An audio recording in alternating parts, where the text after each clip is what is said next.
15 ലക്ഷത്തോളം നിരപരാധികളെ കൊന്നൊടുക്കിയ പോളണ്ടിലെ Auschwitz concentration ക്യാമ്പിലാണ് ഞാനിപ്പോൾ. നിരയൊത്തു നിർമ്മിച്ച കെട്ടിടങ്ങൾ. 20-ലേറെ വമ്പൻ കെട്ടിടങ്ങളാണ് ഓഷ്വിറ്റ്സ് 1 എന്നറിയപ്പെടുന്ന ഈ സമുച്ചയത്തിലുള്ളത്. പഴയ ഒരു പട്ടാള ബാരക് പിന്നീട് കോൺസെൻട്രേഷൻ ക്യാമ്പാക്കി മാറ്റുകയായിരുന്നു. ആളുകളെ തടവിൽ പാർപ്പിക്കുകയും ഗെസ്റ്റപ്പോയുടെ ഭേദ്യം ചെയ്യലിന് വിധേയരാക്കുകയും ചെയ്ത കെട്ടിടങ്ങൾ. 1940 മുതൽ വിവിധ വംശീയ വിഭാഗങ്ങൾ തടവുകാരായി ഇവിടെയെത്തി. ഈ കെട്ടിടങ്ങൾ നിറഞ്ഞപ്പോൾ ബെർക്നൌ എന്ന സ്ഥലത്ത് കൂടുതൽ കെട്ടിടങ്ങൾ പണിതു. ഞങ്ങൾ 5-ാം ബ്ലോക്കിലേക്ക് കയറി ചെന്നു. ഹൃദയഭേദകമായ കാഴ്ചകളുള്ള ഒരു സ്ഥലമാണ് 5-ാം ബ്ലോക്ക്. ചില ചിത്രങ്ങൾ ഭിത്തിയിൽ പ്രദർശിപ്പിച്ചിട്ടുണ്ട്. മുൻപേ പോകുന്ന ഗൈഡ് അതേക്കുറിച്ച് സൂചന നൽകി. ഇവിടെ ജീവിക്കുകയും മരിക്കുകയും ചെയ്ത ആളുകളുടെ ഓർമ്മയുണർത്തുന്ന വസ്തുക്കളാണ്. വീട് വിട്ടിറങ്ങുമ്പോൾ ഒരു പുതിയ ജീവിതം സ്വപ്നം കണ്ട് കൂടെ കരുതിയ പാത്രങ്ങളും ചായക്കോപ്പകളും. തടവുകാർ കൊണ്ടുവന്ന സൂട്ട് കേസുകൾ, ബാഗുകൾ, ചൂരൽ വട്ടികൾ, തങ്ങളുടെ സമ്പാദ്യമെല്ലാം പൊതിഞ്ഞെടുത്ത സഞ്ചികൾ. ഓരോന്നിലും അവരുടെ പേരും നമ്പരുമൊക്കെ രേഖപ്പെടുത്തി വച്ചിരിക്കുന്നു. ഇതിന്റെ എല്ലാം ഉടമകൾ കോൺസെൻട്രേഷൻ ക്യാമ്പിൽ ഒടുങ്ങിയവരാണ്. കെട്ടിടത്തിലെ കുറേ മുറികൾ നിറയെ അത്തരം വസ്തുക്കളാണ്. കുഞ്ഞുടമസ്ഥനെ കാത്തിരിക്കുന്ന കുപ്പായവും ഷൂസും. ക്യാമ്പിൽ മരിച്ച കുട്ടികളുടേതാണ് ഇത്. മറ്റൊരു ഭാഗത്ത് വലിയൊരു ഹാൾ നിറയെ വേറെ ചില കാഴ്ചകളാണ്. അതിനടുത്തേക്ക് ചെല്ലുമ്പോൾ ജാലകത്തിലൂടെ കാണാം കൂന കൂട്ടിയിട്ടിരിക്കുന്ന പാദരക്ഷകൾ, കുട്ടികളുടെയും മുതിർന്നവരുടെയും ഷൂസുകൾ. ഇവിടേക്ക് ഈ പാദരക്ഷകൾ അണിഞ്ഞ് കടന്നു വന്നവർ പിന്നീട് ഗ്യാസ് ചേംബറിൽ മരിച്ചു വീഴുകയും ക്രിമറ്റോറിയത്തിൽ ഒരു പിടിച്ചാരമായി തീരുകയുമായിരുന്നു. എല്ലാ പ്രായക്കാരുടേതുമുണ്ട്. എങ്കിലും പാതിയോളം കുഞ്ഞുങ്ങളുടേതാണ്. കൊച്ചു കുഞ്ഞുങ്ങളുടെ ഓമനത്വമുള്ള ഷൂകൾ ലക്ഷക്കണക്കിനുണ്ടത്. ക്രൂരമായ പീഡനങ്ങൾക്കിരയായി കടന്നു പോകുമ്പോൾ തങ്ങളുടെ സ്മരണയ്ക്കായി അവർ ഇവിടെ അവശേഷിപ്പിച്ചത് ഇതൊക്കെയാണ്. നീണ്ട ഒരു ഹാൾ നിറയെ വലിയൊരു മല പോലെ കിടക്കുകയാണ് ചെരുപ്പുകൾ. ഈ പാദരക്ഷകൾ അണിഞ്ഞ് അതിന്റെ ഉടമകൾ യൂറോപ്പിന്റെ പല ഭാഗങ്ങളിലൂടെ നടന്നിരുന്നതാണ്. കുട്ടികൾ ആഹ്ലാദത്തോടെ വിദ്യാലയങ്ങളിൽ പോയിരുന്നതാണ്. അവരെല്ലാം നാസികൾ ഒരുക്കിയ ചൂളയിൽ എരിഞ്ഞടങ്ങുകയായിരുന്നു. ബൃഹത്തായ ഒരു ഹാൾ നിറയെ കൂന കൂടിക്കിടക്കുന്ന ചെരുപ്പുകൾ. മറ്റൊരു ഭാഗത്ത് തടവുകാർ കൊണ്ടുവന്ന ഷൂ പോളിഷ് ചെയ്യുന്ന ബ്രഷുകൾ. ക്യാമ്പിൽ വന്ന് ചേരുന്നവരിൽ നിന്ന് പിടിച്ചെടുക്കുന്ന അത്തരം സാധനങ്ങളെല്ലാം നാസി പടയാളികൾ പുനരുപയോഗിക്കുമായിരുന്നു. ഇവിടെ പ്രദർശിപ്പിച്ചിരിക്കുന്നത് ക്യാമ്പിലെ അന്തേവാസികളുടെ യൂണിഫോമാണ്. ഈ വരയൻ വേഷമായിരുന്നു ഇവിടെ വരുന്ന തടവുപുള്ളികൾക്കെല്ലാം നൽകിയിരുന്നത്. ചുമരിൽ പല പല ചിത്രങ്ങൾ. ഈ ചിത്രത്തിലുള്ളവർ താരതമ്യേന ഭാഗ്യവാന്മാരാണ്. കാരണം മരിച്ചെങ്കിലും ഇവർ തിരിച്ചറിയപ്പെട്ടു എന്നത് തന്നെ. ഇതൊക്കെ ആരാണെന്നും എവിടെ നിന്നെത്തിയവരാണെന്നും ഈ ഫോട്ടോകളിലൂടെ ബന്ധുക്കൾക്ക് കണ്ടുപിടിക്കാൻ കഴിഞ്ഞു. എന്നാൽ ഇവിടെ മരിച്ച ബഹുഭൂരിപക്ഷം പേരും അജ്ഞാതരുടെ ഗണത്തിലാണ് ഉൾപ്പെടുന്നത്. സോവിയറ്റ് സൈന്യം രക്ഷിക്കുമ്പോൾ ഇവിടെയുണ്ടായിരുന്ന പട്ടിണിക്കോലങ്ങളാണിത്. തടവുകാർ അനുഭവിച്ച പട്ടിണിയുടെ നേർചിത്രങ്ങൾ. മിഴികൾ നിറഞ്ഞു പോകുന്നു. ചരിത്രം വിവരിക്കുന്ന ഗൈഡിന്റെ മുഖത്ത് വേദന നിഴലിക്കുന്നുണ്ട്. എല്ലാ ദിവസവും ഇക്കാര്യങ്ങൾ വിവരിക്കുന്നവളാണെങ്കിലും. കൊടിയ ദുരന്തത്തിൽ മരിച്ചവരുടെ സ്മരണയ്ക്കായി ചില ശില്പങ്ങൾ അങ്ങിങ്ങ് സ്ഥാപിച്ചിരിക്കുന്നു. ഇതിലെ ഇങ്ങനെ നടക്കുമ്പോൾ ഞാൻ മനുഷ്യാവസ്ഥയെക്കുറിച്ചാണ് ചിന്തിക്കുന്നത്. റോഡിലെ ടാർ ഇളകിക്കിടന്നാൽ നമ്മൾ അക്ഷമരാകുന്നു. അല്പനേരത്തേക്ക് കരണ്ട് പോയാൽ ക്ഷമ കെടുന്നു. പോലീസ് ലാത്തിച്ചാർജ് ഉണ്ടായാൽ ശോഭിക്കുന്നു. ഇവിടെ 11 ലക്ഷം പേരെയാണ് കൊന്നുകളഞ്ഞത്. എന്തിനാണ് തങ്ങൾ വധിക്കപ്പെടുന്നതെന്നു പോലും അവർ അറിഞ്ഞില്ല. ലോകത്ത് ഇങ്ങനെയൊരു കാര്യം നടന്നിരുന്നു. അത് നടന്നിട്ട് 1 നൂറ്റാണ്ട് പോലും ആയിട്ടില്ല. ഒരു മുറിയിൽ ഉടമകൾ കൊല്ലപ്പെട്ട കുഞ്ഞുടുപ്പുകൾ. എത്രയോ കുഞ്ഞുങ്ങൾ ഇവിടെ കൊല്ലപ്പെട്ടു. വലിയ ക്രൂരതയുടെ കഥയാണ് ഈ മുറി പറയുന്നത്. കുട്ടികളെ ക്രൂരമായ പരീക്ഷണങ്ങൾക്കിരയാക്കിയിരുന്നു നാസികൾ.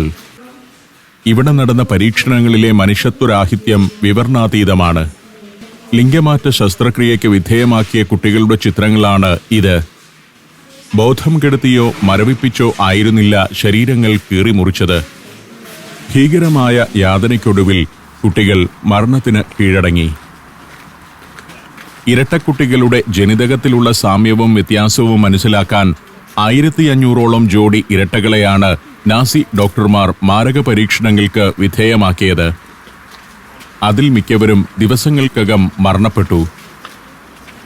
കുട്ടികളുടെ നിറം മാറ്റാൻ സാധിക്കുമോ എന്നറിയാനായി അവരുടെ കണ്ണിലൂടെ നിറങ്ങൾ കുത്തിവെച്ചു.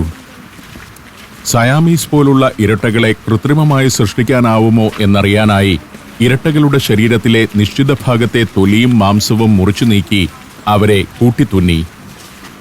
എല്ല്, പേശികൾ, ഞരമ്പ് എന്നിവ വളർത്തിയെടുക്കാനാവുമോ എന്നറിയാനായി തടവുകാരിൽ നിന്ന് അതെല്ലാം മുറിച്ചുമാറ്റി.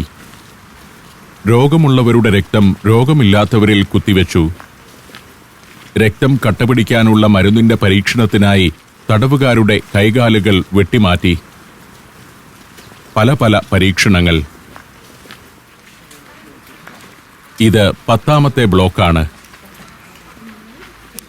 ഞങ്ങൾ 11ാം ബ്ലോക്കിലേക്ക് കയറി ചെന്നു. ഇത് ഡെത്ത് ബ്ലോക്ക് എന്നാണ് അറിയപ്പെട്ടിരുന്നത്. ജയിലിനുള്ളിലെ ജയിലെന്നും ഒരു വിളിപ്പേരുണ്ടായിരുന്നു ഇതിന്. ജയിൽ ചാടാൻ ശ്രമിച്ചവരെയും രക്ഷപ്പെടാനുള്ള ഗൂഢാലോചന നടത്തിയവരെയും മുതൽ നിലത്തുനിന്ന് സിഗരറ്റ് കുറ്റി പെറുക്കിയെടുത്തവരെ വരെ ഇവിടെ പീഡനങ്ങൾക്കായി കൊണ്ടുവന്നു. ഭീകരമായ മർദ്ദനമാണ് അവർക്കിവിടെ ഏറ്റുവാങ്ങേണ്ടി വന്നത്. ബേസ്മെന്റും മുകളിൽ 2 നിലകളുമുള്ള കെട്ടിടമാണ്. ഇവിടെ ഒരു മുറിയുണ്ട്. മാക്സിമിലിയൻ കോൾബെ എന്ന പുരോഹിതൻ മരിച്ച മുറിയാണ്. 1932 കേരളത്തിൽ വന്ന് എറണാകുളം മെത്രാപ്പോലീത്തയുടെ ആതിഥ്യം സ്വീകരിച്ചയാളാണ് മാക്സിമിലിയൻ കോൾബെ. നാസികളുടെ പിടിയിലായ അദ്ദേഹം മറ്റൊരാൾക്ക് പകരം ഇവിടെ വെച്ച് മരണത്തെ സ്വീകരിക്കുകയായിരുന്നു. 1982 കത്തോലിക്ക സഭ അദ്ദേഹത്തെ വിശുദ്ധനായി പ്രഖ്യാപിച്ചു. 10-11 ബ്ലോക്കുകൾക്കിടയിലുള്ള ഒരു മുറ്റത്തേക്കാണ് ഞങ്ങൾ ഇറങ്ങിയെത്തിയത്. ഇതൊരു കില്ലിംഗ് ഫീൽഡായിരുന്നു. അങ്ങേയറ്റത്ത് കാണുന്ന മതിലിനോട് ചേർത്തു നിർത്തി തടവുകാരെ വെടിവെച്ചു കൊല്ലുന്നതായിരുന്നു രീതി. ആയിരക്കണക്കിന് ആളുകളാണ് ആ വിധം ഇവിടെ കൊല്ലപ്പെട്ടത്.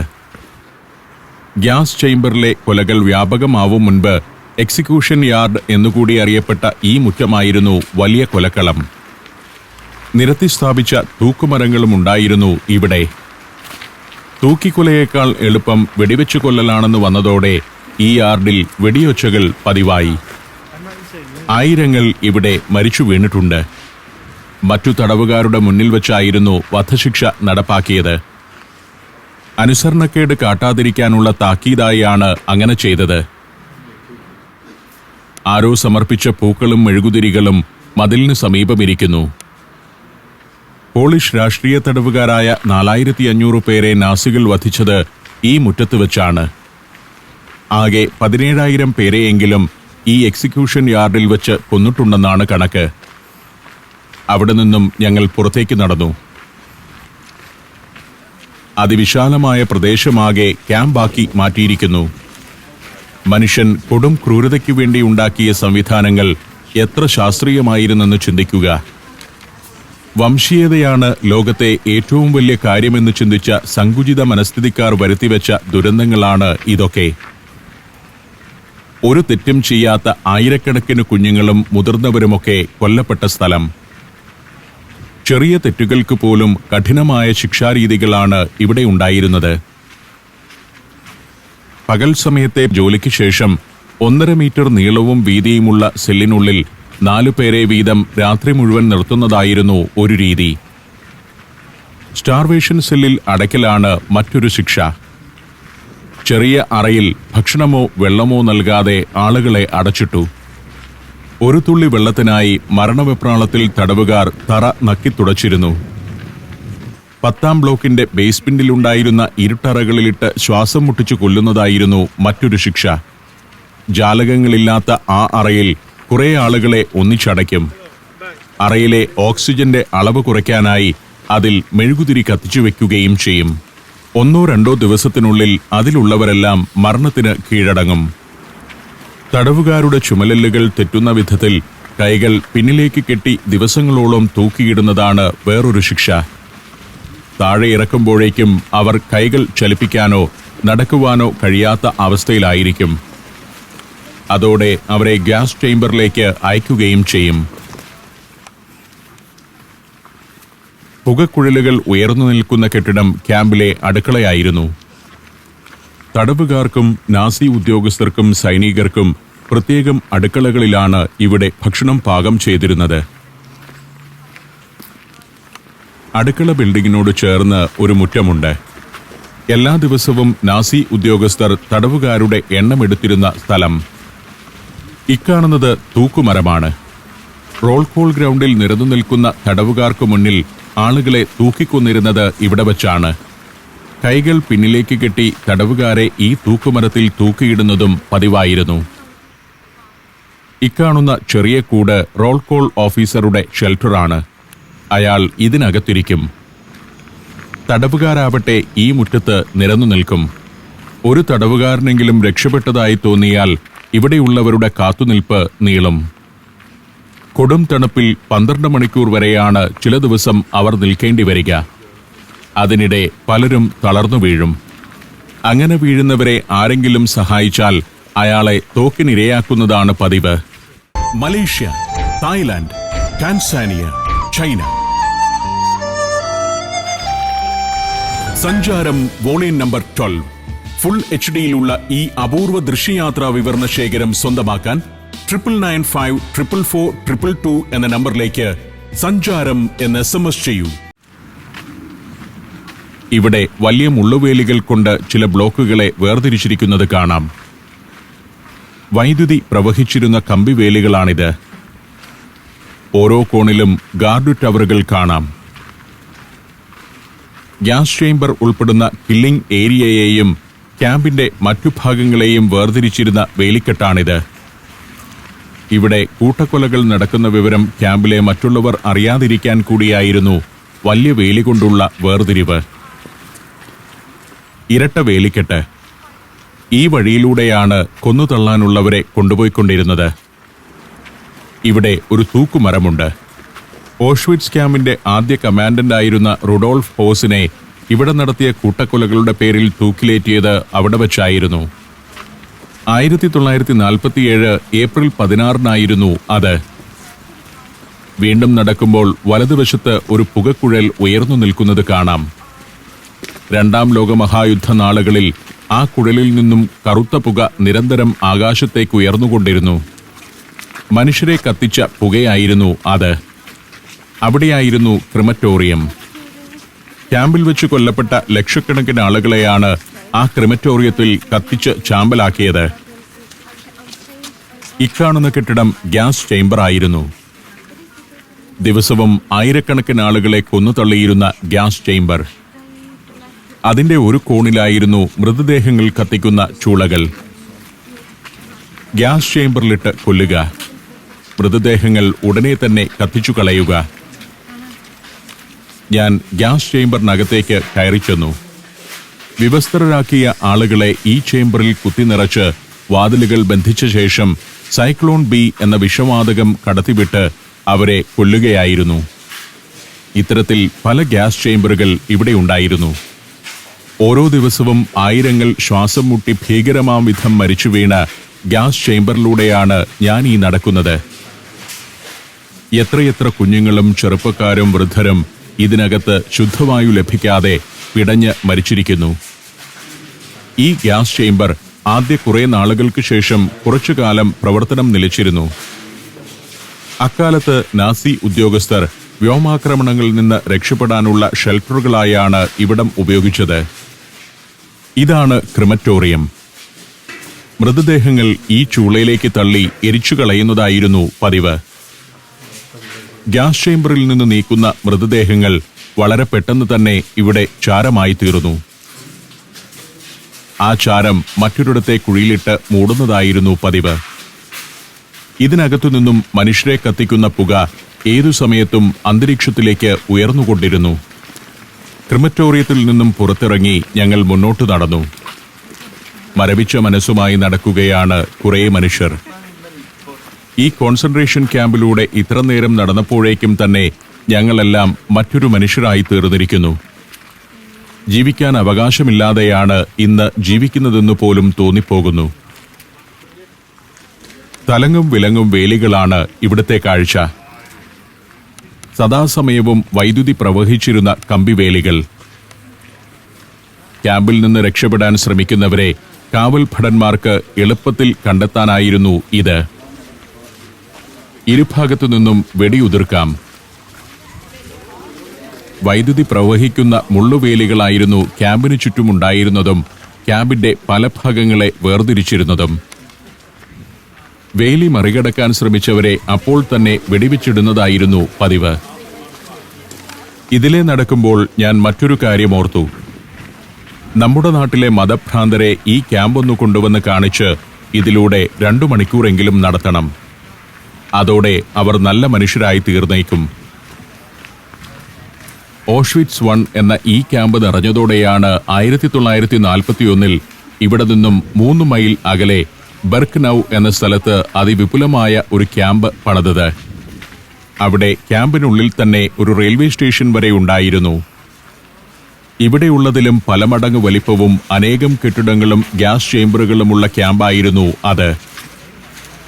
ഓഷ്വിറ്റ്സ് 1 ടൂർ ഏതാണ്ട് അവസാനിക്കാറായി. ഹെഡ്ഫോൺ ഇവിടെ തിരികെ ഏൽപ്പിക്കണം. ഞങ്ങളുടെ സംഘത്തിലുള്ള 50ഓളം പേർ ഹെഡ്ഫോൺ തിരികെ നൽകി. ഇനി അവരവർ വന്ന വാഹനങ്ങളിൽ അടുത്ത സ്ഥലത്തേക്ക് പോകാം. ബെർക്ക്നൗ ക്യാമ്പ് കാണാനാണ് അടുത്തതായി പോകുന്നത്. ഓഷ്വിറ്റ്സ് 1 കാഴ്ചകൾ കൊണ്ട് തന്നെ മനസ്സ് മരവിച്ചിരിക്കുന്നു. 3 മൈൽ അകലെയാണ് ബെർക്ക്നൗ ക്യാമ്പ്. കുറെ പേർ ഓഷ്വിറ്റ്സ് 1 കയറാൻ കാത്തു നിൽക്കുന്നു. ഇത് ഓഷ്വിറ്റ്സിന്റെ അഡ്മിനിസ്ട്രേഷൻ ഓഫീസും ലൈബ്രറിയും എല്ലാമുള്ള കെട്ടിടമാണ്. വാഹനം എവിടെയോ പാർക്ക് ചെയ്തിട്ടുണ്ട്. അത് കണ്ടുപിടിക്കണം. അപ്പോഴേക്കും ഡ്രൈവർ അപ്പൂപ്പൻ വന്നു ചേർന്നു. അദ്ദേഹത്തോടൊപ്പം ഞങ്ങൾ നടന്നു. വാഹനത്തിൽ കയറി. ഇനി ബെർക്ക്നൗവിലേക്ക് പോവുകയാണ്. ഓഷ്വിറ്റ്സ് 2 എന്നറിയപ്പെടുന്നത് ബെർക്ക്നൗ ക്യാമ്പാണ്. അതായിരുന്നു വലിയ കോൺസെൻട്രേഷൻ ക്യാമ്പ്. നാസികൾ സ്ഥാപിച്ച ഏറ്റവും വലിയ ക്യാമ്പ്. അവിടേക്കാണ് പോകുന്നത്. ഓഷ്വിറ്റ്സ് 1 ശാസ്ത്രീയമായാണ് ബെർക്ക്നൗ ക്യാമ്പ് ഒരുക്കിയിരുന്നത്. നാസി ജർമ്മനിയിലെ അർദ്ധസൈനിക വിഭാഗമായിരുന്ന SS-ന്റെ മേധാവി ഹിംലറുടെ പദ്ധതി പ്രകാരമാണ് അത് ഒരുക്കിയത്. ആ ക്യാമ്പ് തയ്യാറാക്കുമ്പോൾ ഹിംലർക്ക് ഒരു ഉദ്ദേശമുണ്ടായിരുന്നു. ജൂതവംശനശീകരണം ഏറ്റവും വേഗത്തിലാക്കുക. നാസികൾ പിടിച്ചടക്കിയ യൂറോപ്പിന്റെ എല്ലാ മേഖലകളിൽ നിന്നും ജൂതന്മാരെ ഇവിടേക്ക് കൊണ്ടുവന്നിരുന്നു. എത്രയും വേഗത്തിൽ അവരെ കൊന്നൊടുക്കാൻ ബെർക്ക്നൗ ക്യാമ്പിൽ സർവ്വസജ്ജീകരണങ്ങളും ഒരുക്കുകയും ചെയ്തിരുന്നു. ഇപ്പോൾ അങ്ങകലെ ആ നീളൻ കെട്ടിടം കാണാം. ഷിൻഡ്ലേഴ്സ് ലിസ്റ്റ് ഉൾപ്പെടെയുള്ള എത്രയോ സിനിമകളിൽ കണ്ടിട്ടുള്ള കെട്ടിടവും കവാടവും. ദ ഗേറ്റ് ഓഫ് ഡെത്ത് എന്നറിയപ്പെടുന്ന മെയിൻ ഗേറ്റ്. ഓഷ്വിറ്റ്സ് 2 ക്യാമ്പിന്റെ പ്രധാന കവാടമാണത്. അതിനു മുന്നിലേക്ക് എത്തുമ്പോൾ നെഞ്ചിലൊരു വിങ്ങലാണ്. എത്രയോ ചിത്രങ്ങളിലൂടെ പരിചിതമായ ഓഷ്വിറ്റ്സിന്റെ ചിഹ്നമായ ഗേറ്റ്. ആ ഗേറ്റ് കിടന്ന് അകത്തേക്ക് പോയ തടവുകാരിൽ ചുരുക്കം ചിലരൊഴികെ മറ്റാരും ജീവനോടെ തിരികെ വന്നിട്ടില്ല. കമാനച്ചുവട്ടിലൂടെ ഒരു തീവണ്ടിപ്പാളം ഉള്ളിലേക്ക് നീണ്ടുകിടക്കുന്നു. ഈ പാളത്തിലൂടെ ആയിരങ്ങളെ കുത്തിനിറച്ച നിരവധി തീവണ്ടികൾ ഓരോ ദിവസവും വന്നു ചേർന്നുകൊണ്ടിരുന്നു. ആ തീവണ്ടികളെല്ലാം മടങ്ങിയത് ഒഴിഞ്ഞ ബോഗികളുമായാണ്. ഗുഡ്സ് വാഗണുകളിൽ കുത്തിനിറച്ച് ആളുകളെ ഈ പാളത്തിലൂടെ ഉള്ളിലേക്ക് കൊണ്ടുപോയി. യൂറോപ്പിന്റെ പല ഭാഗങ്ങളിൽ നിന്നും ദിവസങ്ങൾ നീണ്ട യാത്രയിലൂടെ എത്തിയ വണ്ടികളായിരുന്നു അത്. ഓരോ തീവണ്ടിയും എത്തുമ്പോൾ ഈ ഗേറ്റ് തുറക്കും. അകത്തു ചെന്ന് നിൽക്കുന്ന വണ്ടിയിൽ നിന്നും ആളുകളെ വലിച്ചിറക്കും. ഇറക്കുന്നിടത്ത് വെച്ച് തന്നെ കുട്ടികളെയും സ്ത്രീകളെയുമെല്ലാം വേർതിരിക്കും. 4 ഗ്രൂപ്പുകളായാണ് അവരെ മാറ്റുക. ആദ്യ ഗ്രൂപ്പിലുള്ളവരെ ഉടനെ തന്നെ കൊന്നുകളയാനായി നേരെ ഗ്യാസ് ചേംബറിലേക്ക് കൊണ്ടുപോകുമായിരുന്നു. മറ്റുള്ളവരെ അടിമജോലികൾ മുതൽ വൈദ്യപരീക്ഷണങ്ങൾ വരെ നടക്കുന്ന ഇടങ്ങളിലേക്കാണ് കൊണ്ടുപോവുക. മരണവണ്ടികൾ എത്തിക്കൊണ്ടിരുന്ന പാളങ്ങൾ ഒരു വശത്ത്, തടവുകാരുമായി 100 കണക്കിന് ട്രെയിനുകൾ എത്തിയ പാളങ്ങൾ. ഒരു റെയിൽവേ സ്റ്റേഷൻ തന്നെ ഉണ്ടായിരുന്നു ഇവിടെ. മരണത്തിന്റെ ആ പാളങ്ങളിൽ തെല്ലൊരു മരവിപ്പോടെ ഞാൻ നിന്നു.